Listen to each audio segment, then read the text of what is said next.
దేవునికి మహిమ ఘనత ప్రభావం కలుగును గాక. పరిశుద్ధ గ్రంథము నుండి కీర్తనల గ్రంథము 22వ అధ్యాయం 1 నుంచి 6 వరకు చెప్పుకున్నాం. నా దేవా నీవు నన్నెలా విడనాడితివి? నన్ను రక్షింపక నా ఆర్తధ్వని వెనుక నీవెలా దూరంగా ఉన్నావు?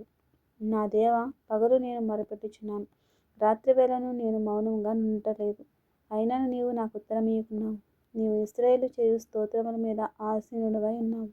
మా పితరులు నీ యందు నమ్మిక ఉంచిరి. వారు నీ యందు నమ్మిక ఉంచగా నీవు వారిని రక్షించితివి. వారు నీకు మొరపెట్టి విడుదల నొందిరి. నీ యందు నమ్మిక ఉంచి సిగ్గుపడకపోయిరి.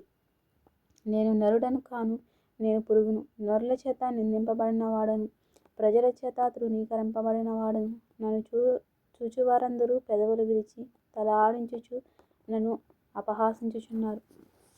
యెహోవా మీద నీ భారము మోపుము, ఆయన వారిని విడిపించునేమో. వాడు ఆయనకు ఇష్టడు కదా, ఆయన వారిని తప్పించునేమో అందురు. గర్భము నుండి నన్ను తీసిన వాడవు నీవే కదా. నేను నా తల్లి యొద్ద స్తన్యపానము చేయుచుండగా నీవే కదా నాకు నమ్మిక పుట్టించితివి. గర్భవాసి అయినది మొదలుకొని నాకు ఆధారము నీవే. నా తల్లి నన్ను కన్నది మొదలుకొని నా దేవుడవు నీవే. శ్రమ వచ్చియున్నది, సహాయము చేయువాడెవడునూ లేడు. నాకు దూరముగా ఉండకము. వృషభములు అనేకములు నన్ను చుట్టుకొని ఉన్నవి. బాషాను దేశపు బలమైన వృషభములు నన్ను ఆవరించి ఉన్నవి. చీల్చును, గర్జించుచుండును. సింహము వలె వారు నోళ్లు తెరుచుచున్నారు. నేను నీళ్ల వలె పారబోయబడి ఉన్నాను. నా ఎముకలన్నీయు స్థానము తప్పియున్నవి. నా హృదయము నా అంతరంగమందు మైనము వలె కరుగుచున్నది. నా బలము ఎండిపోయి చిల్లాపింకు వలె ఆయును. నా నాలుక నా దవడను అంటుకొని ఉన్నది. నీవు నన్ను ప్రేతల భూమిలో పడవేసియున్నావు. కుక్కలు నన్ను చుట్టుకొని ఉన్నవి. దుర్మార్గులు గుంపుకూడి నన్ను ఆవరించియున్నారు. వారు నా చేతులను నా పాదములను పొడిచియున్నారు. నా ఎముకలన్నీయు నేను లెక్కింపగలను.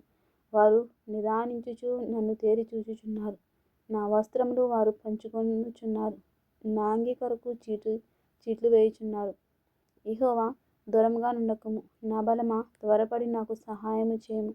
ఖడ్గము నుండి నా ప్రాణమును, కుక్కల బలం నుండి నా ప్రాణమును తప్పింపుము. సింహపు నోట నుండి నన్ను రక్షింపుము. గురుపోతుల కొమ్ములలో నుండి నన్ను రక్షించి నాకు ఉత్తరమిచ్చియున్నావు. నీ నామమును నా సహోదరులకు ప్రచురపరచెదను. సమాజము మధ్య నిన్ను స్తుతించెదను. యెహోవా యందు భయభక్తులు గలవారులారా, ఆయనను స్తుతించుడి. యాకోబు వంశస్థులారా, మీరందరూ ఆయనను ఘనపరచుడి. ఇశ్రాయేలు వంశస్థులారా, మీరందరూ ఆయనకు భయపడుడి. ఆయన బాధపడు వాని బాధను తృణీకరింపలేదు. దాన్ని చూసి ఆయన అసహ్యపడలేదు. అతనికి తన ముఖమును దాచలేదు. వాడాయనకు మొరపెట్టగా ఆయన ఆలకించెను. మహాసమాజంలో నిన్ను గూర్చి నేను కీర్తన పాడెదను. ఆయన యందు భయభక్తులు గలవారి ఎదుట నా మ్రొక్కుబడులను చెల్లించెదను. దీనులు భోజనము చేసి తృప్తి పొందెదరు. యెహోవాను వెదకువారు ఆయనను స్తుతించెదరు. మీ హృదయములు తెప్పరిల్లి నిత్యము బ్రతుకును. బోధిగంతముల నివాసులందరూ జ్ఞాపకము చేసుకుని యెహోవా తట్టు తిరిగెదరు. అన్యజనుల వంశస్థులందరూ నీ సన్నిధిని నమస్కారము చేసెదరు. రాజ్యము యెహోవాదే, అన్యజనులలో ఏలువాడు ఆయనే. భూమి మీద వర్ధిల్లుచున్న వారందరూ అన్నపానములు పుచ్చుకొనుచు నమస్కారము చేసెదరు. తమ ప్రాణము కాపాడుకొనలేక మంటిపాలగు వారందరూ ఆయన సన్నిధిని మోకరించెదరు. ఒక సంతతి వారు ఆయనను సేవించెదరు. రాబోవు తరమునకు ప్రభువును గూర్చి వివరింతురు.